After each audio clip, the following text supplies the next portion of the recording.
Hi, Chris Jenkins here, back from the Rugby World Cup with Russia. Fantastic experience, 4 huge games, the opening game against Japan, then we had Samoa, then Ireland and Scotland. Amazing experience, amazing medical facilities and protocols were in place to look after our players, and we had a fantastic time, and 4 tough games, but very proud of the players, the staff and the management for all the work that got put in and the effort the players put up against these huge tier 1 sides. So it was a great experience. I wanted to talk today about concussion HIA, my experiences of that during the World Cup. World Rugby and Rugby World Cup put in stringent, solid protocols for the management of suspected concussions and head injuries, and we have access to video on the sidelines and matchday doctors, people that can spot for you suspected head injuries or possible head injuries, which sometimes is hard to pick up from on the side of the field. So if they picked up something on the video, they would inform our team doctors on the sidelines, and then we could call for a head injury assessment. We'd take the players off, and then we could assess them for 10 minutes. And during that time, there would be standardized questions and standardized balance tests. And that then would help us determine, alongside the video, if that player should be removed from the game or should be allowed to continue. And even if they were allowed to continue and there was no obvious signs of concussion, we'd follow them up immediately after the game with HIA2, head injury assessment 2, and then after 2 nights sleep, 48 hours later, HIA3. And that is the final assessment where we take into consideration all the assessments and the video, full clinical examination, and then we can determine whether that person has a concussion or not.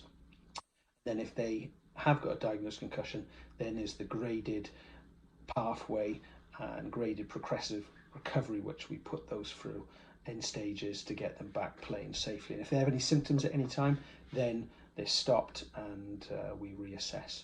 So this setup was fantastic during the World Cup, and Japan and Rugby World Cup had amazing facilities and medical protocols which we had access to. But at the community level, this is still possible, and a few people that I've spoken to, parents, therapists, would like to know how they can utilize some of that same information. I would recommend and advocate people go to the World Rugby website.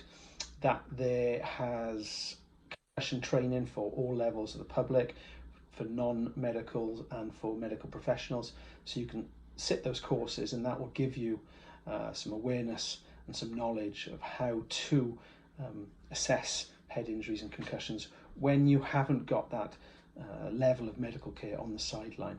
And if in doubt, as they say, recognise and remove, sit them out. If in doubt, sit them out and remove them from the game. It is a head injury, potential brain injury, so you should take it seriously and remove that person from the field of play.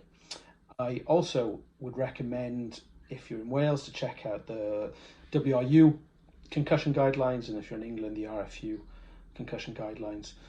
That will then help you decide and determine what you do with each individual that has a potential head injury. And again, if anything's serious or if there's any doubt whatsoever, then it's a head brain injury, so I would recommend taking them to accident emergency services, especially and don't leave them alone, and make sure they're well looked after. Hope that's helpful for people out there. Again, I would go and look at the World Rugby website, and I'll put that in the post below.